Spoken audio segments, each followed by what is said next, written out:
दलितों के लिए समाज में बदलाव की कितनी भी कोशिशें की जाएं, लेकिन जब तक मानसिक रूप से विकृत लोगों के मन से छुआछूत की भावना नहीं जाती, तब तक ना तो कोई शिक्षा काम आएगी और ना ही दलितों का उत्पीड़न रुकेगा। दलित तो आगे बढ़ रहे हैं, लेकिन मनुवादी मानसिकता के लोगों की सोच और गिर रही है। नमस्कार, मेरा नाम है मोहिनी और आप देख रहे हैं भीमसेना। पिछले 24 घंटे में दलितों के साथ होने वाली घटनाओं के बारे में जानेंगे, जो इस वक्त सोशल मीडिया पर काफी सुर्खियों में है। दलितों से जुड़ा पहला मामला गुजरात के अहमदाबाद से है, जहां दलित समाज की बारात को रास्ते में ही रोकना पड़ा क्योंकि ऊंची जाति के कुछ लोगों ने दूल्हे को घोड़ी से उतार दिया था। ये घटना मेहसाना जिले के विजयपुर तालुका की लाडौल पुलिस थाना क्षेत्र के मड़ी गांव की है। पीड़ित भाविक रावत ने पुलिस को तहरीर दी कि 10 मई को उसके भाई मयंक रावत की शादी थी, लेकिन जब बारात निकलने लगी तो गांव के ही युवराज सिंह चौहान और निकुल सिंह चौहान ने दलित जाति से होकर घोड़ी पर बारात निकालने के कारण मयंक को रास्ते में ही घोड़ी से जबरन उतार दिया। इतना ही नहीं, विरोध करने वाले लोगों को जाति सूचक गालियां देते हुए भयंकर खामियाजा भुगतने की भी धमकी दी। आरोपियों ने यह भी कहा कि गांव के केवल दरबार समुदाय के लोगों को ही शादी का जुलूस निकालने की इजाजत है। आरोपियों ने दूल्हे के साथ मारपीट की और साथ ही कहा कि वो नहीं माने तो किसी को जिंदा नहीं रहने देंगे। इस मामले में पुलिस ने दोनों आरोपियों के खिलाफ मामला दर्ज करके जांच शुरू कर दी है, लेकिन अभी तक किसी की भी गिरफ्तारी नहीं हुई है। दलितों से जुड़ा अगला मामला महाराष्ट्र के नांदेड़ जिले से है, जहां सालों की कोशिश के बाद बाबा साहेब अम्बेडकर की जयंती मनाने की परमिशन दी गई थी, वो भी 24 अप्रैल को। लेकिन जातिवादी आतंकियों को वो भी नागबार गुजरा समारोह कर रहे सैकड़ों अम्बेडकर वादियों पर जातिवादियों ने हमला कर दिया। महिलाओं के साथ अभद्रता की गई, नाबालिग बच्चियों के साथ छेड़छाड़ की गई, घरों में घुसकर तोड़फोड़ और निर्दोष लोगों पर जानलेवा हमला किया गया। जब पीड़ितों ने पुलिस से मदद लेनी चाहिए तो प्रशासन ने उल्टा पीड़ित पक्ष के लोगों को बड़ी संख्या में गिरफ्तार कर जेल में डाल दिया, जबकि एक भी आरोपी को गिरफ्तार नहीं किया गया है। यह घटना नांदेड़ जिले के धर्माबाद तहसील के मोजे मास्टी गांव में घटित हुई थी, जिसकी पिक्चर और वीडियो भी सोशल मीडिया पर वायरल है। लेकिन बावजूद इसके प्रशासन ने जो रवैया दलितों के प्रति अपनाया है, वो राज्य में लचर कानून व्यवस्था का जीवंत उदाहरण है। इस मुद्दे पर अब भीम आर्मी चीफ चंद्रशेखर आजाद ने रोष व्यक्त करते हुए प्रशासन से दोषियों को जल्द से जल्द गिरफ्तार कर दलितों को न्याय और उचित मुआवजा देने की मांग की है।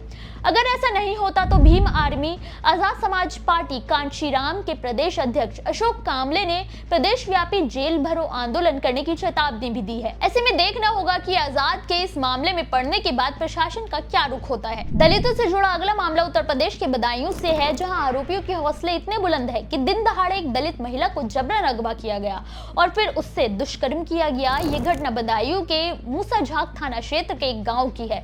पीड़िता के पिता ने बताया कि उनकी बेटी तो घर के बाहर केवल कूड़ा फेंकने गई थी, लेकिन तभी गांव के ही एक युवक ने उसे अगवा कर लिया और गांव के बाहर एक खंडर में ले गया, जहां उसने पीड़िता के साथ पहले मारपीट की और फिर उसका दुष्कर्म किया। हालांकि पीड़िता ने जब शोर मचाना शुरू किया तो पकड़े जाने के डर से आरोपी पीड़िता को वहीं छोड़कर भाग खड़ा हुआ। गांव के कुछ लोगों को पीड़िता काफी बुरी हालत में मिली थी। फिलहाल पुलिस ने पीड़िता को मेडिकल के लिए जिला अस्पताल भेजा है। वहीं इस मामले को दर्ज कर आरोपी की तलाश शुरू कर दी गई है। प्रभारी निरीक्षक वीरेंद्र तोमर के मुताबिक मामले को गंभीरता से लेकर उसकी जांच की जा रही है। हैरानी की बात तो यह है कि तमाम दावों के बाद भी यूपी में महिला सुरक्षा पर रोजाना धब्बे लग रहे हैं। फिर कैसे महिलाओं की सुरक्षा के इतने दावे किए जा रहे हैं? क्या वाकई में राज्य में महिला अपने घर पर भी सुरक्षित है? जवाब आप खुद दीजिए। दलितों से जुड़ा अगला मामला ओडिशा के बालासोर से है, जहां एक आदिवासी समाज की मृत महिला को साइकिल पर लिटाकर 15 किलोमीटर दूर पुलिस स्टेशन तक ले जाना पड़ा, ताकि पीड़ित परिवार ये साबित कर सके कि महिला की गई है। इस घटना का एक वीडियो भी वायरल है, जिसमें मृतका का शव साइकिल पर रखकर परिवार के कई सदस्य पुलिस स्टेशन ले जा रहे हैं, जो कि उनके गांव से करीब 15 किलोमीटर दूर है। ये घटना बालासोर जिले के खेरा थाना क्षेत्र के अंतर्गत हरिपुर गांव की है, जहां जमीन के विवाद में दलित महिला कमला शेट्टी की हत्या करने का मामला सामने आया है। पीड़ितों ने पुलिस और एम्बुलेंस दोनों को कॉल करके बुलाने की कोशिश की थी, लेकिन दोनों में से कोई नहीं पहुंचा, जिससे नाराज परिजन साइकिल पर ही शव लेकर थाना पहुंच गए। पीड़ितों ने बताया कि छत बनाने और जमीन की सीमा विवाद को लेकर उनके पड़ोसी से 5 साल से विवाद चल रहा था, लेकिन 10 मई को विवाद इतना बढ़ गया कि पड़ोसी ने फावड़े और हथौड़े से हमला कर दिया, जिससे महिला की मौके पर ही मौत हो गई। पुलिस के रवैये से नाराज परिवार वालों ने थाने के सामने शव रखकर विरोध प्रदर्शन किया, जिसके बाद पुलिस नींद से जागी और एक आरोपी को गिरफ्तार कर बाकियों की तलाश कर रही है। सवाल यह है कि आखिर ऐसा क्यों है?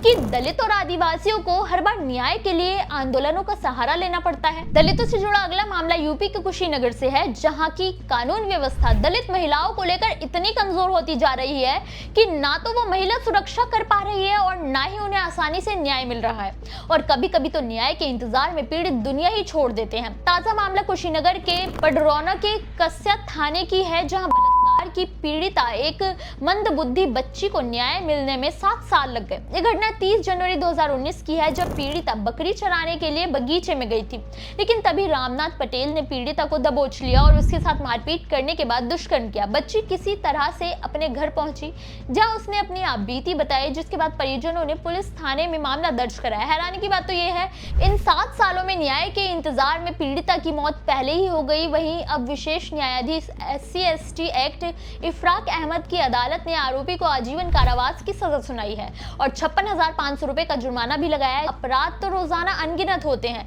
लेकिन न्याय रोजाना कितनों को मिलता है। दलितों से जुड़े इन खबरों पर आपकी क्या राय है, हमें कमेंट करके जरूर बताएं।